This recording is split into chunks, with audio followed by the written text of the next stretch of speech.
एक जंगल में मायावी जामुन का पेड़ था जिसे एक चुड़ैल ने लगाया था।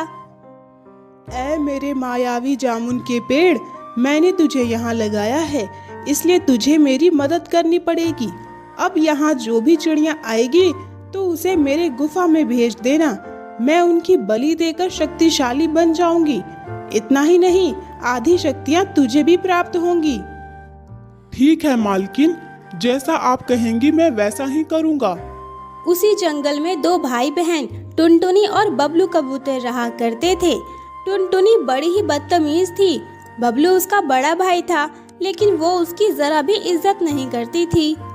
भैया, मैं अपनी सहेलियों के साथ घूमने जा रही हूँ। मुझे लौटने में थोड़ी देर हो जाएगी। मैं पहले ही बता देती हूँ, मुझे घर घर जाकर ढूंढने मत लग जाना।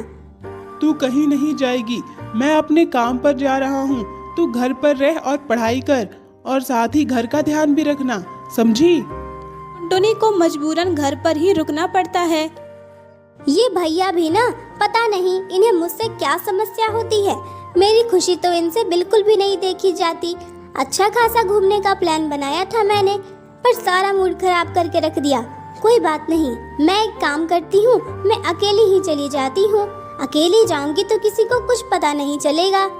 इसके बाद टुनटुनी चिड़िया घूमने के लिए निकल जाती है। वो जंगल के मायावी जामुन के पेड़ के पास पहुंच जाती है। अरे वाह, ये पेड़, इसे तो मैं पहली बार देख रही हूँ। इसमें कितने सारे जामुन लगे हुए हैं। ये तो बड़े ही स्वादिष्ट लग रहे हैं। मैं कल यहाँ अपनी सहेलियों को लेकर जरूर आऊंगी। उन लोगों ने भी यह पेड़ नहीं देखा होगा। इसके बाद टुनटुनी चिड़िया बहुत सारे जामुन लेकर वहाँ से चली जाती है। टुनटुनी के जाने के बाद चुड़ैल आती है। मूर्ख पेड़, तुम उस चिड़िया को जाने क्यों दे रहे हो? क्या तुम्हें याद नहीं मैंने तुम्हें यहाँ क्यों लगाया था? मुझे सब याद है मालकिन, लेकिन मैं उस चिड़िया को गायब करने ही वाला था। तभी उसने अपनी सहेलियों के बारे में बात की। कल वो अपनी सहेलियों को लेकर आएगी, तब मैं उन सबको आपके पास पहुंचा दूंगा। जब टुनटुनी घर पहुंची तो उसका भाई वहाँ पहले से ही मौजूद था। मैंने तुमसे कहा था ना टुनटुनी, तुम घर पर ही रहोगी, फिर भी तुम घूमने क्यों चली गई? अरे भैया, आपको तो मैं हमेशा गलत ही लगती हूँ। ये देखिए, मैं कितने सारे जामुन लेकर के आई हूँ। अरे टुनटुनी, अगर तुम्हें जामुन ही खाने थे तो तुम मुझसे कहती ना। तुम्हें जंगल में जाने की क्या जरूरत है?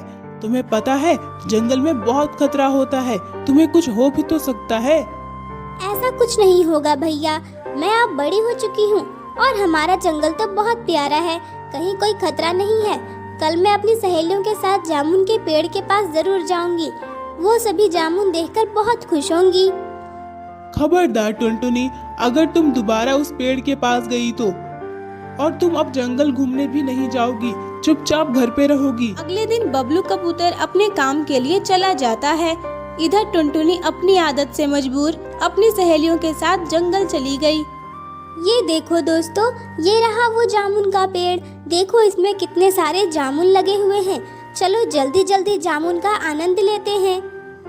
नहीं टुनटुनी, रुक जाओ, इस पेड़ के पास मत जाना। मैं हफ्ते भर पहले ही यहाँ आई थी, लेकिन यहाँ कोई भी पेड़ नहीं था। तो तुम बताओ, अब अचानक ये पेड़ यहाँ कैसे आया? क्या ये आसमान से टपक गया? हाँ टुनटुनी, मुझे लगता है सोना सही कह रही है। हम लोग कोई पहली बार जंगल घूमने तो नहीं आए हैं। हम सभी ने ना जाने कितनी बार जंगल का पूरा चप्पा चप्पा देखा है। अब तक ये पेड़ हमारी नजर से कैसे बच सकता है? जरूर ये कोई मायावी पेड़ है। चलो जल्दी यहाँ से चलते हैं। इससे पहले कि वो सभी वहाँ से भाग पाती, मायावी पेड़ उन्हें गायब कर देता है और वो सभी चुड़ैल की गुफा में पहुँच जाती हैं। अरे ये क्या हो गया? हम लोग ये कहाँ आ गए? हम सभी तो जंगल में थे ना।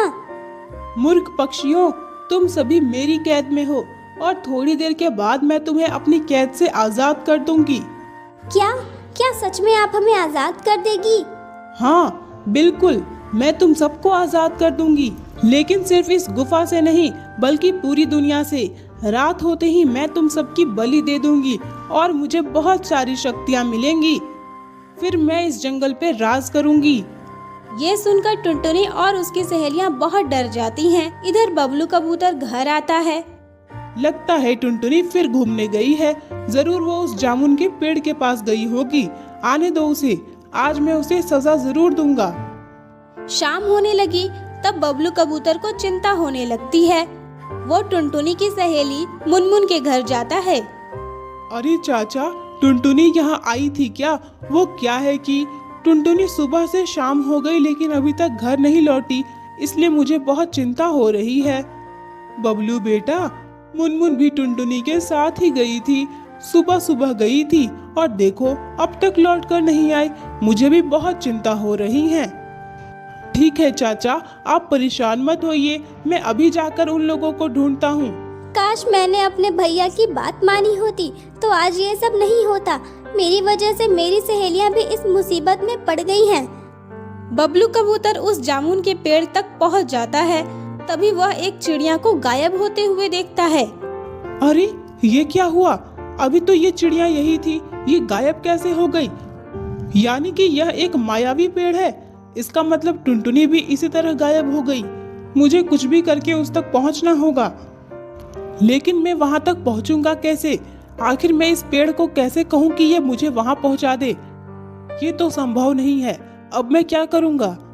बबलू कबूतर ऐसा सोच ही रहा था कि वहाँ पर एक परी प्रकट हो जाती है। बबलू, तुम एक बहुत ही समझदार और अच्छे पक्षी हो। मैं तुम्हारी मदद जरूर करूंगी। ये चुड़ैल ये सब कर रही है। चुड़ैल सभी पक्षियों की बलि देना चाहती है और वो शक्तिशाली बनना चाहती है। ये लो, ये चाकू। तुम्हें इस चाकू से उस चुड़ैल पर वार करना होगा। जैसे ही तुम उस चुड़ैल पर इस चाकू से वार करोगे, वो मर जाएगी, वो भस्म हो जाएगी और ये पेड़ भी यहाँ से हट जाएगा। मैं तुम्हें अपनी शक्ति से उस गुफा में पहुँचा देती हूँ। इसके बाद परी की मदद से बबलू कबूतर उस गुफा में पहुँच जाता है। तुम कौन हो और यहाँ क्या कर रहे हो? तुम यहाँ कैसे पहुँच गए? मूर्ख पेड़, मैंने उसे सिर्फ चिड़िया को यहाँ पहुँचाने के लिए कहा था, लेकिन तुम तो एक चिड़ा हो, फिर भी उसने तुम्हें यहाँ पहुँचा दिया। नहीं, मुझे उस पेड़ ने यहाँ नहीं पहुँचाया, बल्कि एक अच्छी परी ने मेरी मदद की है। अब मैं तुम्हें जिंदा नहीं छोड़ूंगा। इसके बाद बबलू कबूतर उस चाकू से चुड़ैल के ऊपर हमला करता है। चुड़ैल वहीं भस्म हो जाती है। सभी अपने घर पहुँच जाते हैं। भैया, मुझे माफ कर दीजिए, मुझसे बहुत बड़ी गलती हो गई। आज के बाद मैं आपकी सारी बातें मानूंगी। कोई बात नहीं टुनटुनी, तुझे तेरी गलती का एहसास हो गया और तू बिल्कुल सुरक्षित मेरे पास है। यही मेरे लिए बहुत है। बस तू अब ऐसी कोई गलती मत करना। अब टुनटुनी चिड़िया सुधर जाती है और अपने भाई के साथ खुशी खुशी रहने लगती है।